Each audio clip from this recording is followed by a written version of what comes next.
Olá pessoal, aqui é o Fábio da Boston Treinamentos e nessa videoaula vamos dar continuidade aos nossos estudos de lógica de programação, entrando em um assunto muito interessante que são as estruturas de dados. Bom, o que são estruturas de dados? São formas de você armazenar e organizar dados, tá, na memória RAM do computador, de modo que você possa utilizar esses dados de uma forma mais eficiente. Tá?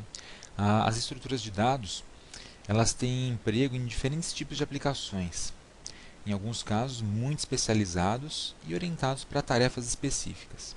E outras estruturas de dados são de uso mais geral, sendo adequadas inclusive para gerar outras estruturas de dados mais complexas, como a gente vai ver aqui.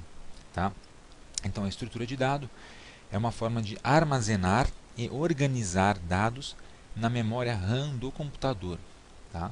E assim você vai conseguir utilizar esses dados de forma mais eficiente. Bom, as estruturas de dados são tipos de dados compostos. O que significa isso? São várias informações juntas.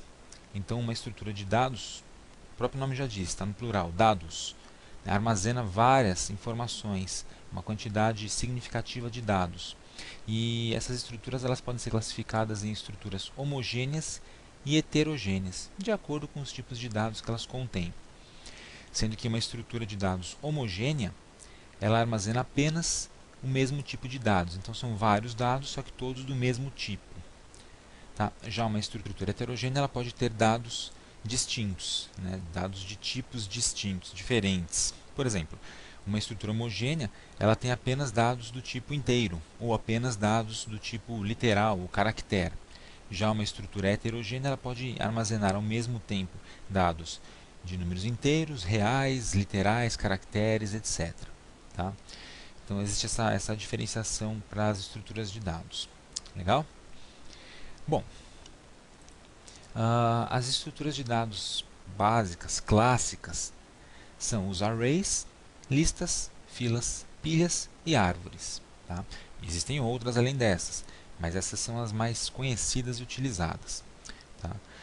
Os arrays eles são divididos ainda em vetores e matrizes, para o nosso estudo aqui de lógica de programação, e as listas, filhas, pilas e árvores são estruturas de dados mais complexas, que podem inclusive ser implementadas com o uso dos arrays, vetores e matrizes. Tá legal? E nós vamos estudar a princípio os arrays, certo? O array, vamos ver no próximo slide, é uma estrutura homogênea. Então, o array ele pode comportar apenas dados do mesmo tipo, tá? Uma série de elementos de dados do mesmo tipo.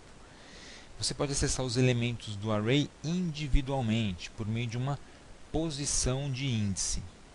Tá? E geralmente essa posição é numérica. Então, você começa a contar do zero, na grande maioria das linguagens de programação, e conta do zero em diante. Então, a primeira posição do array geralmente é a posição zero. E os arrays eles possuem um tamanho fixo, a princípio. Tá? É claro que existem estruturas de dados que permitem que você torne um array dinâmico, de modo que ele pode crescer, aumentar ou diminuir de tamanho em tempo de execução, durante a execução do próprio programa. Tá? Mas, a princípio, os arrays possuem o tamanho fixo. Temos dois tipos principais de array. O array unidimensional, ou seja, um array que tem apenas uma dimensão, tá? É chamado de vetor. E o array bidimensional, com duas dimensões, que é chamado de matriz.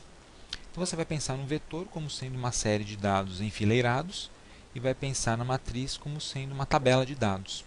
Tá? Se você já viu uma planilha do Excel, por exemplo, você já viu um formato de representação de dados que lembra mais ou menos a representação de uma matriz. Tá? E uma linha única do Excel seria um vetor. Tá? Uma comparação, na verdade o Excel não tem nada a ver com vetor e matriz nesse sentido, mas é uma comparação para você poder visualizar como seria um vetor e como seria uma matriz. Aqui a gente vai estudar tanto os vetores quanto as matrizes. Vamos aprender como criar um vetor usando lógica de programação. E lá no Visual G também vamos testá-los. Vamos ver alguns algoritmos interessantes que podem ser construídos com o uso de vetores. E faremos a mesma coisa com as matrizes.